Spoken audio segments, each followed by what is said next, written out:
Cumprimentar a todos que um momento estarão aí vendo este vídeo. Quero cumprimentá-los na paz do Senhor. E continuando o vídeo que fala sobre a alma, nossa alma, o estado dela, hoje será um vídeo que fala a respeito de quando o corpo mostra, revela, bota para fora o estado da alma. E o nosso texto base será em Lucas 13, 10 a 17, que nos diz assim, acompanhem comigo. Jesus estava ensinando numa sinagoga. Havia ali uma mulher tão encurvada pela artrite que não podia sequer olhar para cima. Ela era afligida por aquela doença havia 18 anos. E Jesus disse a ela, mulher, você está livre. Impôs as mãos sobre ela e ela ficou boa na hora, dando glória a Deus. Furioso por ver Jesus curar num sábado, o líder da sinagoga disse à congregação, 6 dias foram estabelecidos como dias de trabalho. Venham num desses dias para ser curados, mas não no sábado, o 7º dia. Jesus reagiu. Chega de enganar o povo.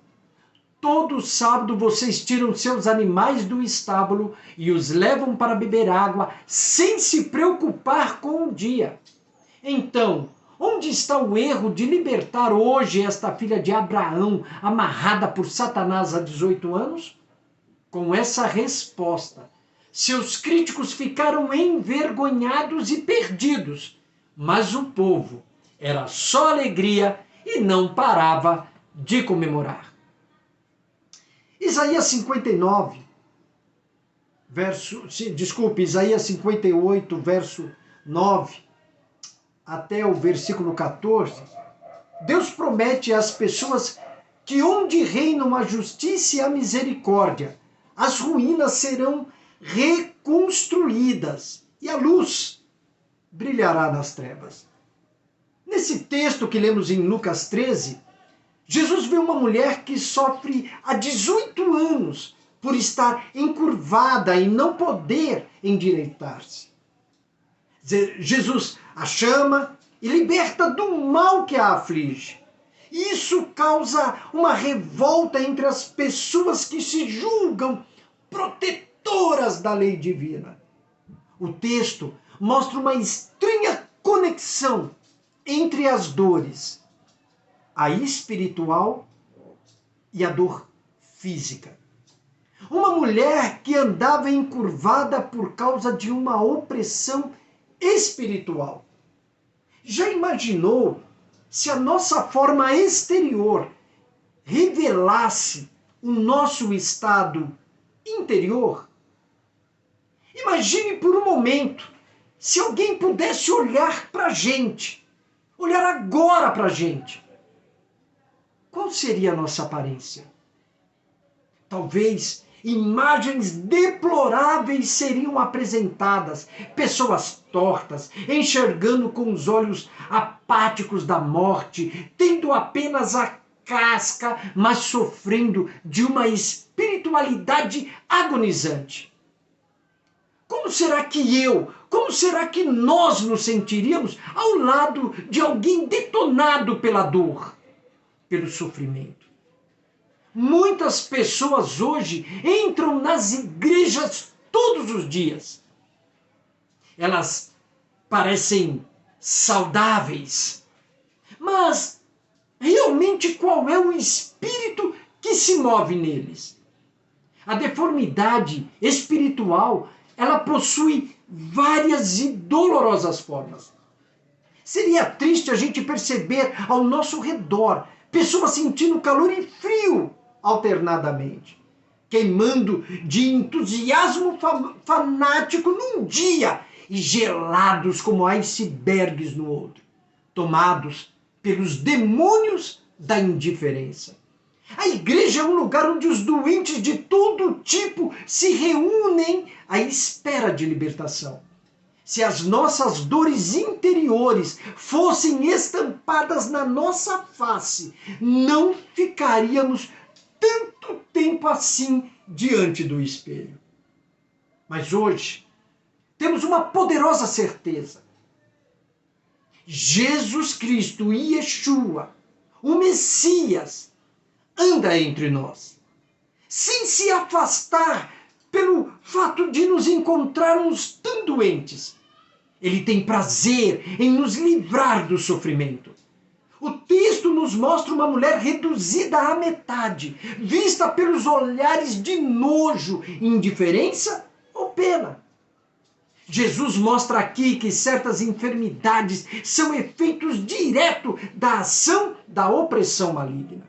Contudo, é importante salientar que diante de todas as dificuldades, o Senhor tem uma solução para que o nome dele seja glorificado e haja gratidão e reconhecimento da nossa parte. Jesus ensina que o ser humano está aprisionado pelo pecado, vivendo em grande aflição. O homem está enfermo primeiramente na sua condição espiritual, sem Deus, sem Jesus. 18 anos, essa mulher se encontrava curvada, olhando para baixo. Chega o tempo de Deus sarar a dor desta mulher, libertá-la das mãos do maligno. Hebreus 13:8 afirma que Jesus Cristo é o mesmo ontem, hoje e eternamente. Portanto, tenho grandes notícias para você hoje. Ele ainda vê os invisíveis. Ele ainda endireita os encurvados. Ele não mudou. Há muita gente que ainda se sente invisível. 1 Samuel 16, versículo 7 diz assim, que o Senhor não vê como o homem vê. O mesmo Deus que viu Davi no campo, cuidando de poucas ovelhas, e a encurvada lá na sinagoga, ele também te vê.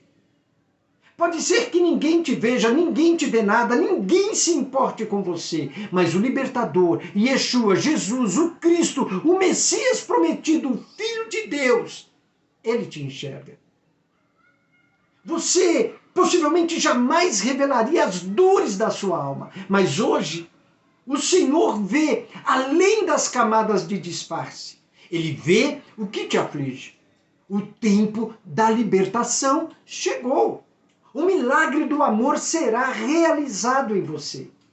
Mas vamos observar alguns detalhes desse texto. Primeiro, a aflição da alma parece diminuir a nossa realidade. A mulher, ela estava encurvada há 18 anos. 18 anos sem a capacidade de levantar a cabeça, ver o sol nascer, ver o brilho das estrelas. 18 anos olhando para o chão, sem poder olhar para uma lua nova, uma lua cheia, uma lua minguante. O caminhar dela era pesado. O caminhar dela era cheio de tormento. As lembranças dos tempos passados, um tempo em que ela podia correr, podia abraçar, podia levantar a cabeça com a postura da dignidade. Agora, tudo o que ela via era o chão. E quantos? Quantos se encontram assim? As lembranças dos dias melhores, elas acentuam a aflição. Gente encurvada pelo peso da vida. A mulher encurvada é condenada à própria miséria, curvada para si mesma, vivendo para dentro, abraçando os próprios fantasmas. Quanto mais o tempo passava, mais ela se curvava para dentro. 18 anos na escuridão da caverna do desespero. O texto diz que ela, de modo algum, poderia endireitar-se. Quantas tentativas frustradas. Quantas tentativas ela fez para alcançar a cura. Essas tentativas fracassadas apenas aumentavam o gosto amargo da própria derrota. Quantas pessoas vivem exatamente assim, afundando cada vez mais na própria angústia, chorando todas as noites, vivendo à base de remédios e congressos, e cada vez mais se fecham para dentro. Frequentam festas, banquetes, mas esse peso nunca sai de cima. Quanto mais alguém tenta confortá-los, mais se afastam. E não fazem isso por birra, não. Mas sim, porque estão voltados para o chão. Estão encurvados. Não conseguem ver nada que venha do céu. Preciso lembrar para vocês que isso não é culpa deles. O texto diz que ela não conseguia endireitar-se. Quem sofre assim também não consegue. Nós não podemos fazer o papel de Satanás, não podemos fazer o papel do inimigo, não podemos fazer o papel do diabo. Acusá-los de não orarem, de esfriamento. Eles não precisam de falsos conselhos. Você não precisa mandar um cego abrir os olhos ou dizer ao encurvado que ele tem que se levantar. Veja bem o que diz Provérbios 25, 20. O que canta canções para o coração aflito é como aquele que despe a roupa num dia de frio ou como vinagre sobre a ferida.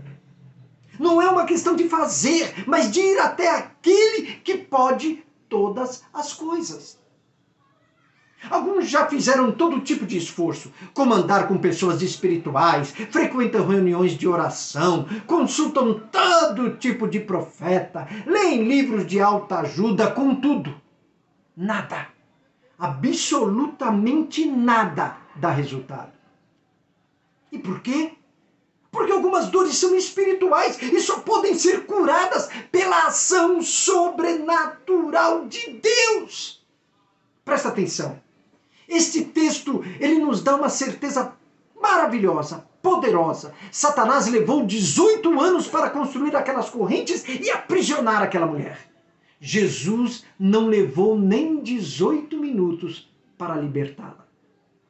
Spurgeon, num sermão sobre essa mulher, disse algo fantástico. Construa suas mamorras, ó demônio dos infernos. Lance suas fundações bem profundas. Coloque suas camadas de granito tão firmemente juntas a ponto de ninguém poder movimentar uma pedra sequer de sua estrutura. Contudo, quando ele, o mestre, vier, ele destruirá todas as suas obras. Ele simplesmente irá falar. E tal qual a estrutura sem substância de uma miragem, sua fortaleza irá desfazer-se no ar. 18 anos de melancolia jamais irão provar que Jesus não pode libertar o cativo. Apenas lhes oferecem a oportunidade de mostrar mais uma vez o poder de sua graça. O libertador, Yeshua, Jesus, o Filho de Deus, ele quebra qualquer corrente.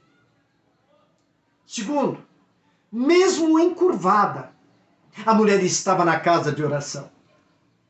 Devia ser tão doloroso, vergonhoso, cansativo para ela. Ela tinha que se deslocar até a sinagoga. Contudo, ela não deu motivos e desculpas. E olha que não faltavam. Mas ela estava lá. Ela estava no mesmo lugar que Jesus e isso basta. O diabo sempre vai enumerar milhares de motivos para que você não vá ouvir a palavra. Ele sabe que basta uma palavra e as cadeias serão quebradas. Jesus a chamou de filha de Abraão. Sua aparência não tirou o privilégio de sua linhagem. O inferno não conseguiu quebrar seu relacionamento com o Pai. A ação demoníaca não foi capaz de apagar a marca da fé. Ela foi chamada de filha de Abraão. Quem é assim chamado é conhecido como aquele filho da fé. Porque Abraão é o pai da fé. Esse texto tem um lindo detalhe. Quando Jesus a curou, ele não precisou dizer para ela: perdoados estão os teus pecados. O problema dela não era iniquidade. O problema dessa mulher não era pecado. Ela não tinha nenhum pecadinho de estimação escondidinho. O problema dela era a opressão, um ataque do maligno. Tudo que ela precisava não era de repreensão, era de amor. O coração dela estava em paz com Deus, por isso ela estava na casa de oração. O filho doente geralmente se sente melhor quando está onde? Com seus pais. Então essa filha doente, ela estava em casa. No momento em que ela é curada, o texto diz que ela fazia o quê? Glorificava a Deus. Terceiro, Satanás nos ataca, mas não pode nos matar. Satanás não a possuía, mas a prendia, a oprimia. Jesus nunca impôs as mãos sobre alguém possuído pelos demônios. Ele ordenava e eles saíam. Ela era oprimida por uma doença maligna, não possuída por espíritos malignos. Jesus não amarrou o diabo. Ele libertou a mulher. O compromisso de Jesus nunca foi com o inimigo, mas com as vidas que ele veio libertar. Sempre que a nossa preocupação for com o diabo, a gente perderá de vista as pessoas que ele atormenta.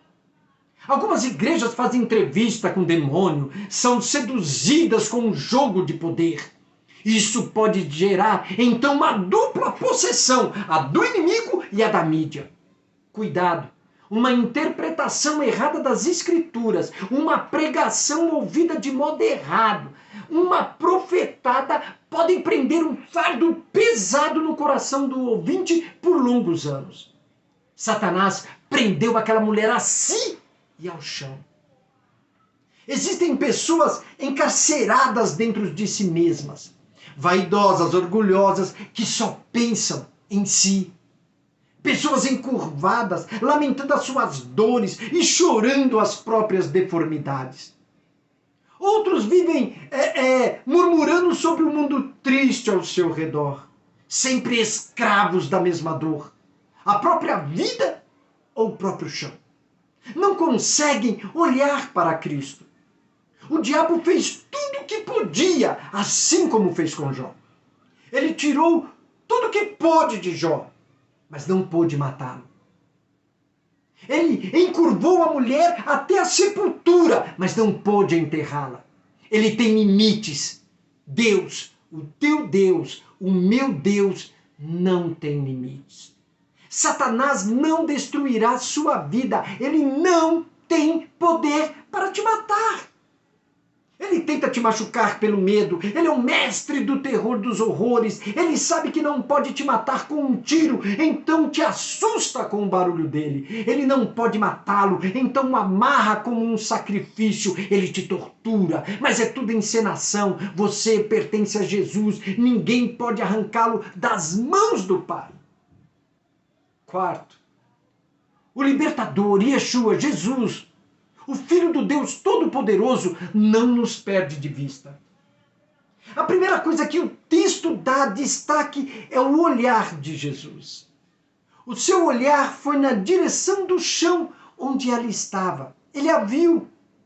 Jesus não viu uma mulher digna de dó que frequenta o culto. Ele viu a prisioneira carente de libertação. Jesus a chama. Ela vai. Ele a chamou das cadeias para a liberdade. Ele quer que a gente se aproxime dele. Ele quer que você se aproxime dele, pois é nele que encontramos, que eu e você encontraremos a verdadeira libertação. Não são as nossas forças ou a nossa experiência, é ele. Jesus disse para ela assim: você está livre da sua enfermidade. Então, o fim da angústia chegou. Pode olhar para cima. As correntes caíram. Veja a luz. Apesar das palavras de Jesus, a mulher permanece encurvada. Ela estava ali ainda encurvada, porque lhe faltavam forças para se endireitar. Então, o libertador age.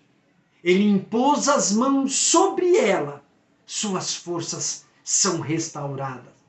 O texto diz que imediatamente ela se endireitou. Depois do toque de Jesus, a mulher tem coragem para agir. Os laços do mal se romperam e agora ela é capaz de levantar o rosto e olhar para Cristo. A força do inimigo tem limite, suas estratégias não suportam a luz, portanto, o tempo da libertação chegou. Curando as feridas antigas. Lamentações 3, 19 e 24 nos diz assim. Eu vou ler no texto traduzido por Eugene Peterson. Ele traduziu a Bíblia, na Bíblia a Mensagem. Ficou assim o texto. Nunca vou esquecer a desgraça, o gosto das cinzas, o veneno que engoli. Lembro de tudo, e como lembro. O sentimento de chegar ao fundo do poço. Mas há outra coisa que me lembro e, ao lembrar, continuo agarrado à esperança. O amor leal do Eterno não pode ter acabado, seu amor misericordioso não pode ter secado. Eles são renovados a cada manhã. Como é grande tua fidelidade! Eu me apego ao Eterno, digo e repito, Ele é tudo que me restou. Entenda, a Bíblia, a palavra de Deus, ela é o livro de todos os gemidos. Ela trata as dores mais agudas da nossa intimidade. Mas Jesus escapou das dores.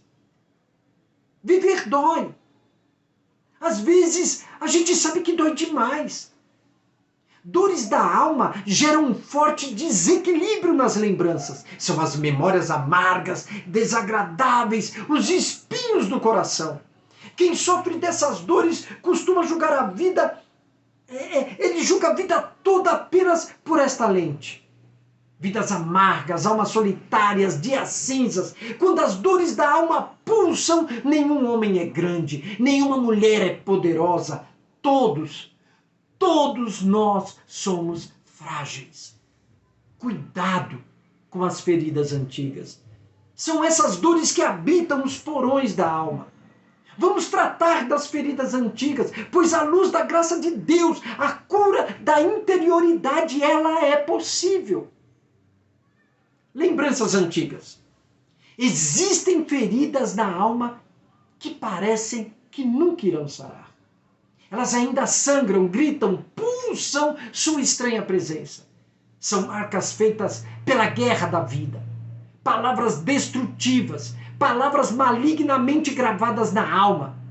Foram tão profundamente gravadas não apenas pelo seu conteúdo, mas também por quem falou, ou pelo momento em que tais palavras foram ditas.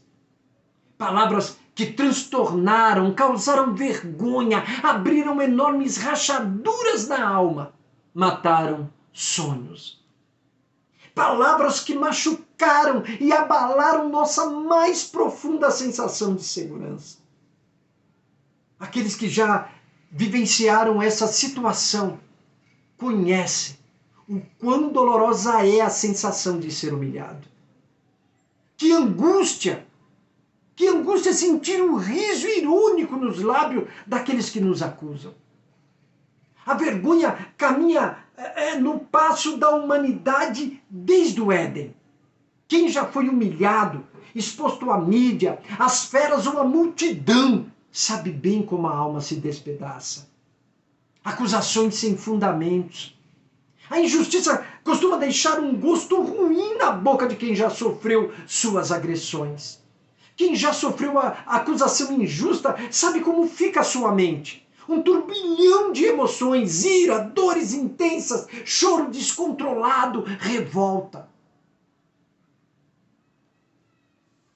Acusador. Esse é o trabalho de Satanás. Seus agentes ainda estão por aí, eles estão por aí para devastar vidas por meio de acusações descabidas, impiedosas e injustas. Existem muitas outras formas de lembranças passadas. E todas elas deixam suas marcas em nossas almas. Se não forem tratadas, podem ser mortais. Recordações antigas podem originar o câncer da alma.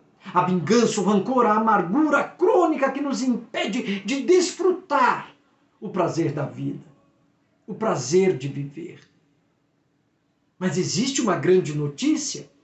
Por causa de Jesus, nossas lembranças passadas mais angustiantes podem ser curadas. A cruz é o ponto de transformação. Na cruz, Jesus transformou a nossa relação com o passado e seus sofrimentos. É possível sorrir de novo. Quem contempla a cruz já não vê a morte e a ruína, agora vê a vida e a ressurreição. Em Cristo, nossas piores lembranças podem se transformar em adoração e testemunho e vida. Os assombros da vida, as realidades que apavoram. Fantasmas existem, são mais reais do que desejamos aceitar. Não são aqueles fantasmas produzidos no cinema, nem os das lendas. São os dos nossos assombros, dos monstros individuais que atacam e apavoram a todos nós. O fantasma dos sonhos mortos. Pouca coisa assusta mais do que o fantasma dos sonhos mortos. Casamentos arruinados, filhos que morreram, a falência que destruiu tudo, ministérios acabados por algum escândalo. Decepção com os filhos, com Deus, com a vida. Sonhos mortos também matam. Os mortos-vivos da vida são aqueles que despertam todas as manhãs com o sabor amargo da decepção. Vivem sonhando com um som bem baixo dos aplausos que nunca chegaram. O assombro de algum abuso. O fantasma dos abusos aterroriza todos os dias, em todos os lugares e em todas as igrejas. Quem já viveu algum abuso, qualquer um, sente um enorme apeso na alma. Um aperto terrível.